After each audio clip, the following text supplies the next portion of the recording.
Hey everybody, it's Alexis. I know I haven't posted in a little while. It's been a couple of weeks, I think now. Um, Usually every other week I have all of the kids here, so it's kind of not really easy to film with four kids here. Um, and also I've been waiting for some ladies to message me back about wanting to possibly come on and have a discussion.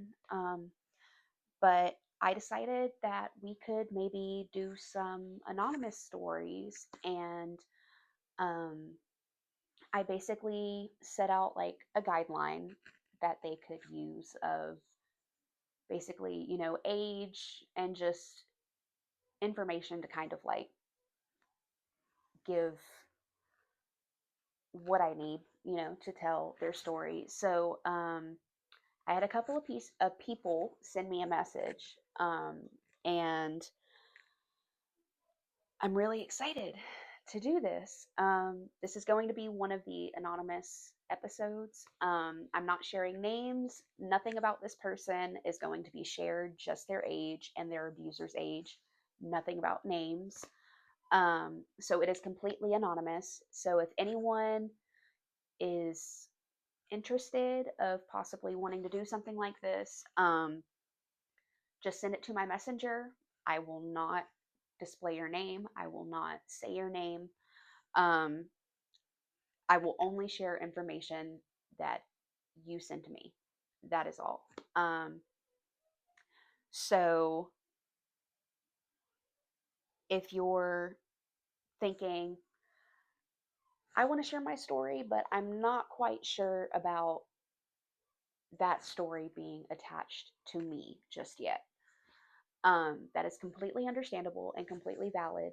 Um, this is a completely judgmental free zone. I do not cast judgment. I am completely open minded, and I promise that I believe you and I see you and I hear you. Um, and I am never going to pass judgment on you ever. Um, I've actually been coming to terms with some stuff that I've been kind of digging through in my past trauma since starting this. Um, and I've come to terms with some, I don't want to say it is bad, um, but of course, being a child and in the circumstance that I was,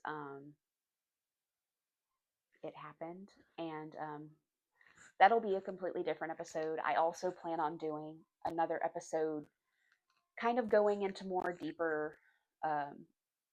a deeper diving of my own story and sharing more of it with you and some more realizations that I have come to about um, my own story. So that will be a completely different episode.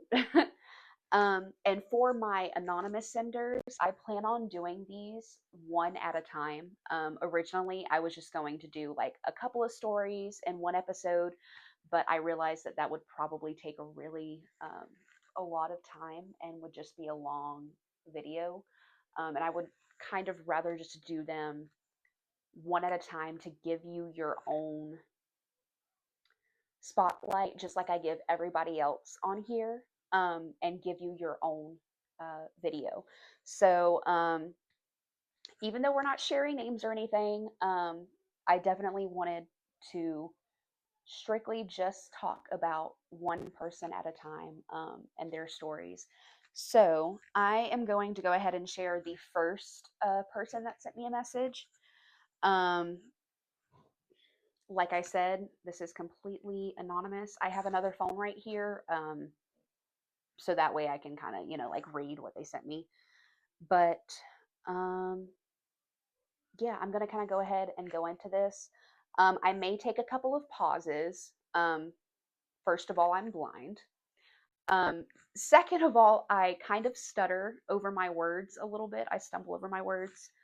because my brain just moves way too fast. It moves faster than my mouth. So I am sorry ahead of time if I like stumble over and have to reread a sentence or anything like that.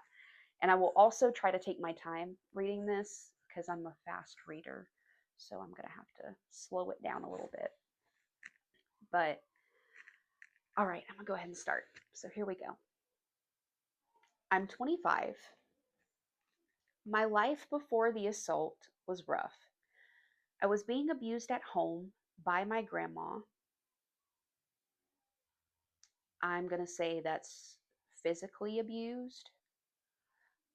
Um, but if that's wrong, please send me a message, let me know, and I will clear that up, girl.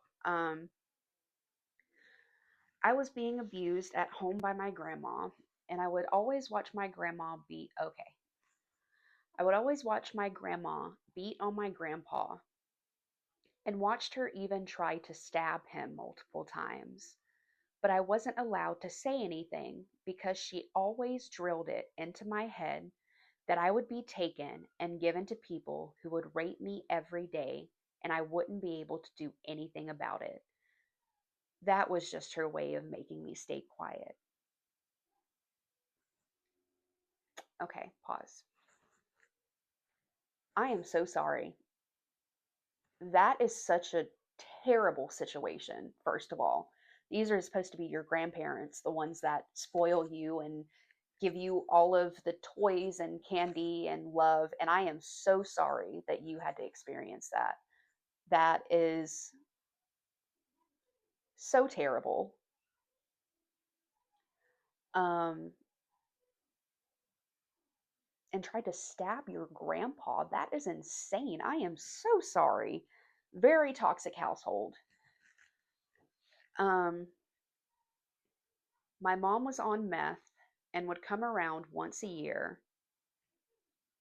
just to give me used items she'd find on the streets as a birthday gift.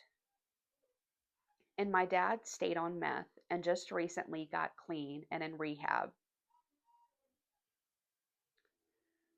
I was 14 when the abuse started.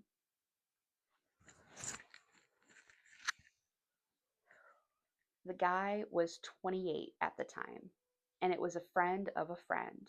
Okay, so I'm going to go ahead and highlight that before I move on into the story. She was only 14 years old. This guy who abused her is 28. 28 years old. Mm. I would hang out with my best friend at the time. Oh, I would hang out with my best friend at the time. And we were just trying to be cool and drink alcohol. And he had come over to spend time with her mom. So this was a mom friend. Moms do better. Jesus. But it didn't happen that way. Her mom fell asleep early one night, and the other people that lived with her mom, sorry, let me scroll to the next one, who lived with her mom as roommates, wanted to go out and get drinks for them. So we all rode in the car together. My friend rode in the back seat with me, but the 28-year-old sat in between us, and when he did, the whole car ride was hell for me.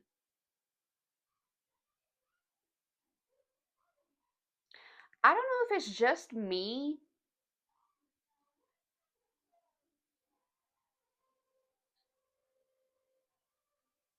That's fair. That feels very weird. Not not trying to throw shade at your friend at the time, but if it was me, I would be like, "No, I'm sitting beside my like this is my friend. She came with me. Why are you sitting in between us? You fucking weirdo." Um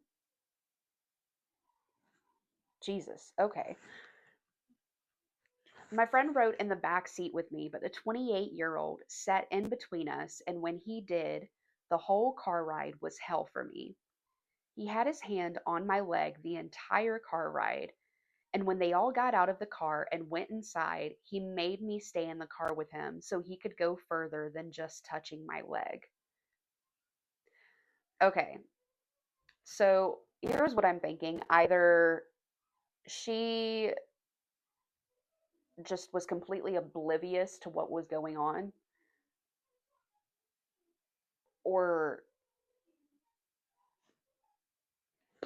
I don't know. This is sounding very sketch, and yeah. Um and also this guy,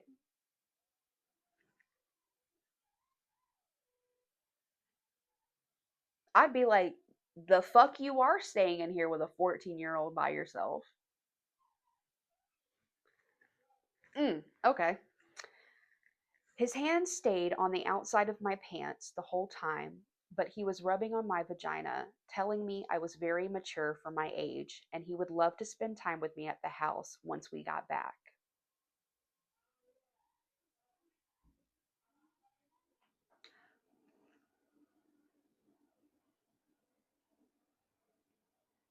Why do I feel like we have all heard that line? You're so mature for your age. And you're so fucking dumb for your age, my guy.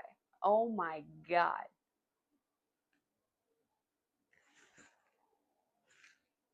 Oh, baby, I am so sorry you had to go through this. What a disgusting man. His hand stayed on the outside of my pants the whole time, but he was rubbing on my vagina, telling me I was very mature for my age, and he would love to spend time with me at the house once we got back. I stayed quiet and never said a word once they all got back in the car, and he continued to grope me on the way back to the house.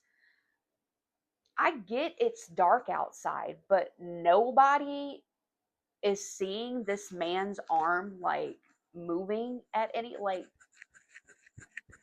there's what the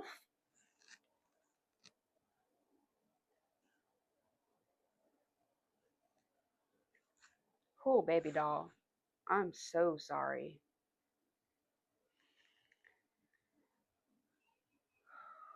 I stayed quiet and never said a word once they all got back in the car, and he continued to grope me on the way back to the house.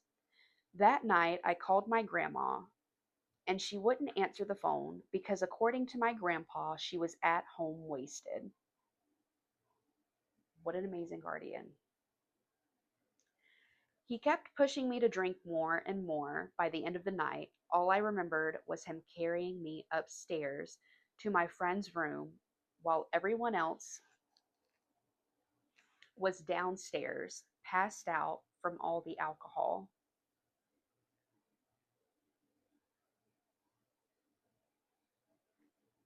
I woke up the next morning and was extremely sore.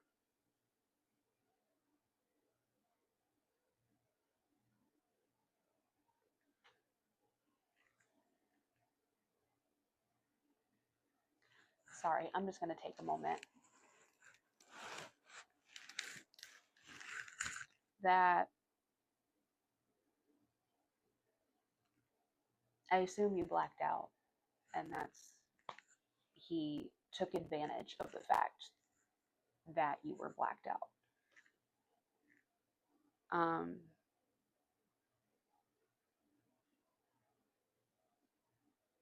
I'm so sorry. I am so sorry that you had to go through that. And I can't even imagine how much more it messes with you knowing that something happened, but you weren't conscious for it. There's no memory.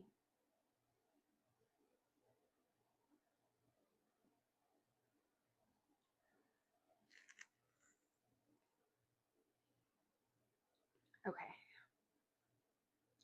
I woke up the next morning and was extremely sore. I immediately called my grandma, begging her to come get me, and she finally did. And once I got in the car, I broke down and told her. Her exact words were, "Yeah, okay, then maybe you shouldn't be drinking at 14. Sounds like it's your fault."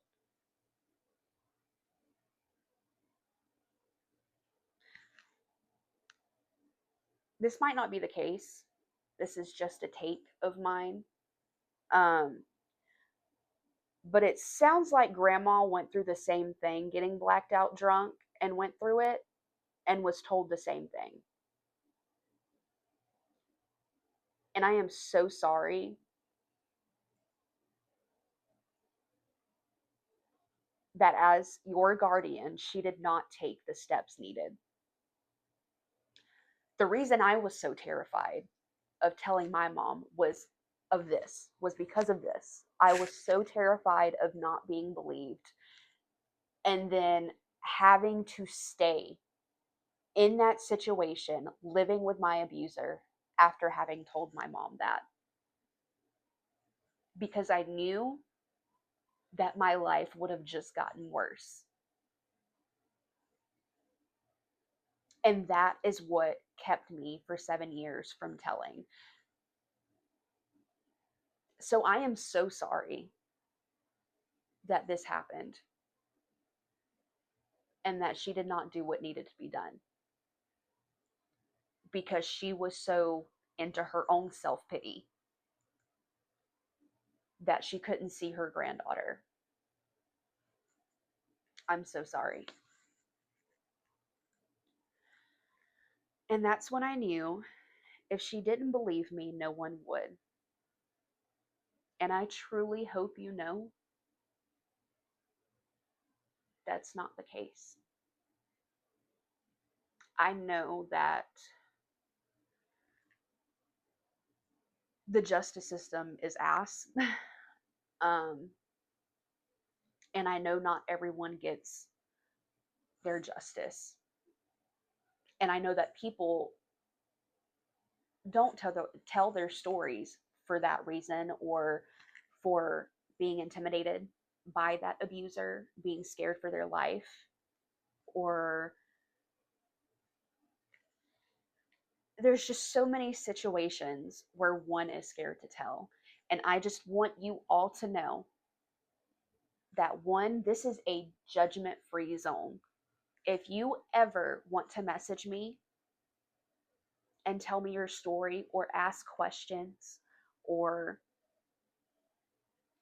just anything, I don't care if it is child on child sexual abuse, if it was childhood sexual abuse, if it was adult sexual abuse. I am here to hear you and to let you know that you are valid and that you are loved and that I believe you. Because I feel like that is something that everyone needs to hear that have been through this in one form or another. This is a platform where I want everyone to feel safe and to know that they are believed here. So if anyone ever wants to message me, please know that I am here.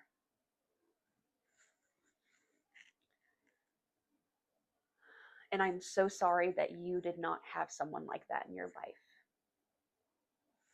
But just so you know, girl, I'm right here. You can message me anytime you need me. And that's when I knew if she didn't believe me, no one would. A few weeks later, my friend wanted to hang out at her house again and watch movies, and she promised me he wasn't going to be there this time. I believed her and went anyway, and we stayed downstairs because I didn't want to go back upstairs to bring back the painful memories. Completely understandable. But that promise was quickly broken as later that night he came over once again, and at first he ignored that I was there. He occasionally looked over at me, but didn't say anything to me. Later that night, he talked my friend into riding in the car with him so he could go to his friend's place, and she begged and begged me to go with her. And me trying to be a good friend to her, I went.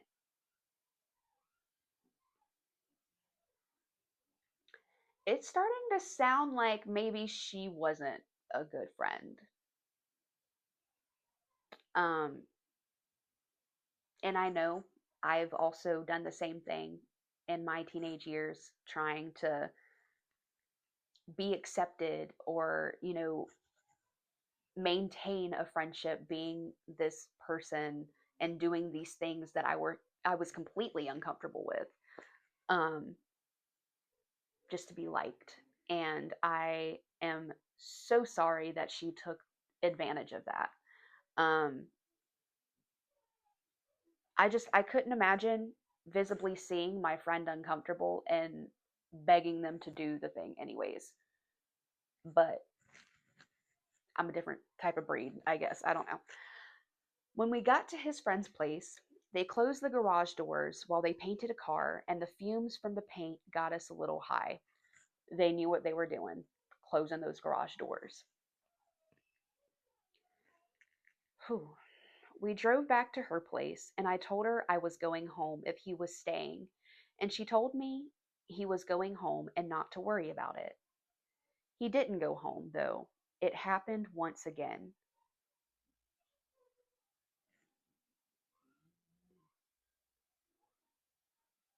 That was the last time I went back to her place, and because of that, we stopped being friends. That sounds like that was a friendship that needed to end. Um, but I am so sorry that that happened.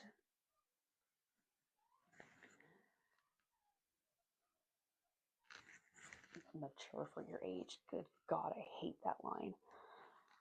Okay. That was the last time I went back to her place, and because of that, we stopped being friends. Life now as an adult has made me hypersexual, but I refuse to ride in vehicles with men at all. I completely get that. Um, One thing I noticed is that I was terrified of authoritarian figures, male authoritarian figures specifically. I was terrified if I had a male teacher. I was terrified if I had a male doctor. Um, I never wanted to be in a room alone with a man after that. And thankfully, I've healed. And I don't really, the anxiety is still there, 100%. Um, but I try to get myself kind of out of that, being afraid that it's going to happen again. Um, and it's very hard, and it is going to take you years on years to do. Um, and it's still taking me a bit to get that. But yeah, I healing comes when you release yourself of that fear, the fear that holds you back from just living your life. Um, and that's not to say, hey, go ahead and hop in a car with a strange man. No, definitely do not. um, but I just mean in the sense of like, if you make a trusted friend that happens to be a male, I would definitely suggest, once you form an actual good friendship, maybe trying a car ride. I know that that sounds incredibly scary. And I'm definitely not saying immediately jump into that. But if given the opportunity and you feel in your gut that you are okay, then I say try it. Try to kind of desensitize yourself to that. Um, because maybe that's a fear that is never going to go away. Um, so definitely try and work where you can on that. Um, Also, definitely not trying to give you unsolicited advice. Just trying to help out. And if it helps out, it does. If it doesn't, it doesn't. Totally understand.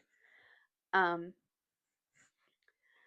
Doesn't matter if I know them or not, I refuse. Because it wasn't just that guy. It happened again with an ex's uncle, as I had to ride in the back seat with his uncle on the way home, and his uncle groped me. I was 17 and his uncle was 48.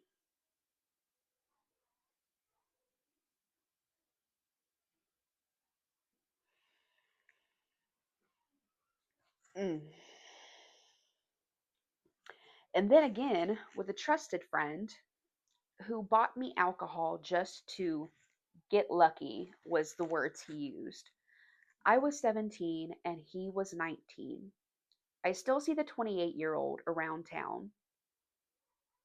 For anyone who's having a hard time keeping up, that was the very first guy.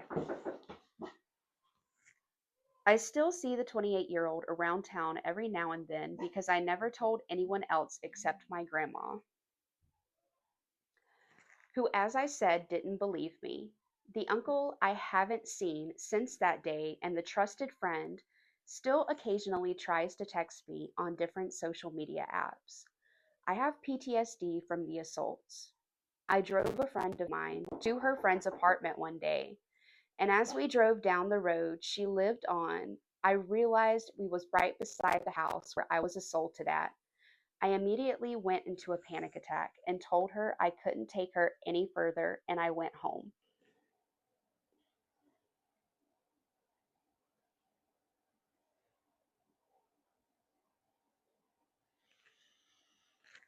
Okay, sorry, I kind of lost my place and like had some distractions, so let me go back to this.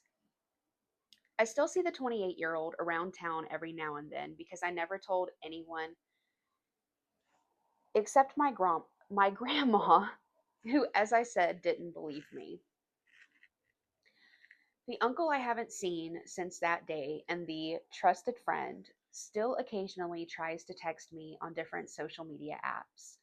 I have PTSD from the assaults. I drove a friend of mine to her friend's apartment one day, and as we drove down the road she lived on, I realized we were right beside the house where I was assaulted at. I immediately went into a panic attack and told her I couldn't take her any further, and I went home. I didn't really cope with it. I just put the memory in the back of my mind and kept it there because I had more stuff to deal with as I was still being abused at home by grandma.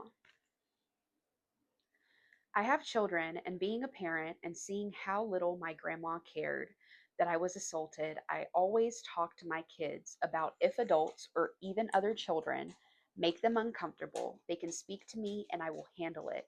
But I don't let them spend the night at people's houses specifically because I've seen what can happen and I don't want that to happen to them, which is completely valid. I also plan on having the same rule of no sleepovers.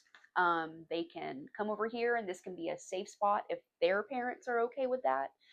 Um, but unfortunately, not me. Um, my kids will not be having sleepovers, and I know that they're not going to like me for it. Um, but unfortunately, we have to do all we can to keep our babies safe. I know when I first became a parent, my first big thing is I wanted to get myself right and start my healing process and trying to be a better person so that way I can be a good mom to my kids. Um, and another thing was I was not going to ever let my kid go through what I went through. That I was going to use all of my might and everything I could to make sure that they never experience that. And I know that we can't protect our babies from everything. I know that life is very unexpected and things happen that we would never dream of. Um, but I truly hope um, that my kids never, ever have to experience something like that. I hate that I even have to make videos like this because the harsh reality is that it does happen to a lot of us, especially in adolescence. And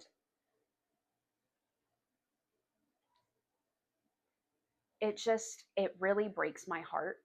But also at the same time, I am so glad that I am bringing awareness to this, that I am talking about it, um, that you guys are feeling safe to message me about your own experiences. And I just, this is always what I've wanted, is to advocate for other people who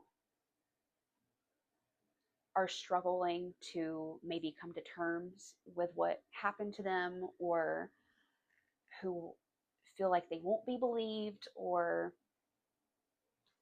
maybe don't want to be attached to their name be attached to it, and they would like to tell their story. I just want you to know that this is a safe place always. Um, and also, can we please, as parents, come to an agreement to teach our kids consent? Please teach them consent, teach them that when it comes to their own body, they get to say no. They are allowed to say no to anyone because it is their body. So having them really in tune with their own bodily anatomy. And also, I feel like another big one is we don't keep secrets from mommy. So if a trusted adult or someone is telling you to keep a secret from me, no, that is no longer a trusted adult. You come and tell mommy immediately. Um, and another one is just teach them the proper terms for their body parts: vagina, breasts, penis. These are not bad words. These are the names that were given for our body parts.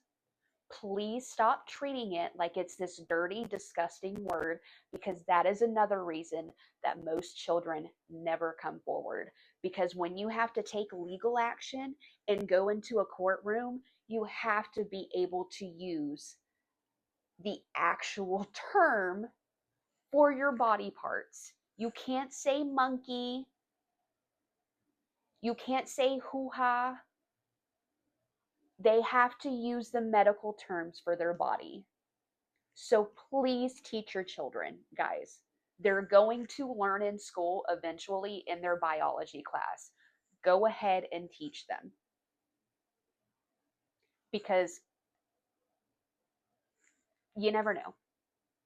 It's unfortunate, but you never know what can happen, guys. And I know that being a parent is hard enough, and the fact that we even have to have these discussions with our children is insanity. Um, but please keep your children aware, teach them, keep them educated, um, and just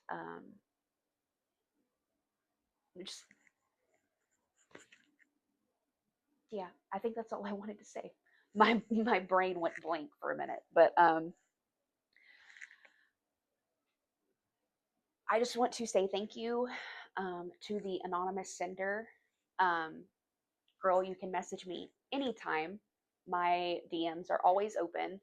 And if you have any questions specifically about this episode, feel free to message me. And to anybody out there who saw this episode and is thinking about also being an anonymous sender and sending their message, just shoot me on any social media platform you find me on. Just shoot me a message on there, um, and I can send you the guidelines that I sent to the other individuals about just the basic information that I need to kind of tell the fullness of your story without having to share every single detail. And I will not share your name if you do not want that. But I also can share your name if you want that. So please know that that's an option. You do not have to come onto the podcast. Um, and if you're wanting to do the FaceTime, please message me. And I would be willing to do that as well and figure it out and get it all set up so we can do that also.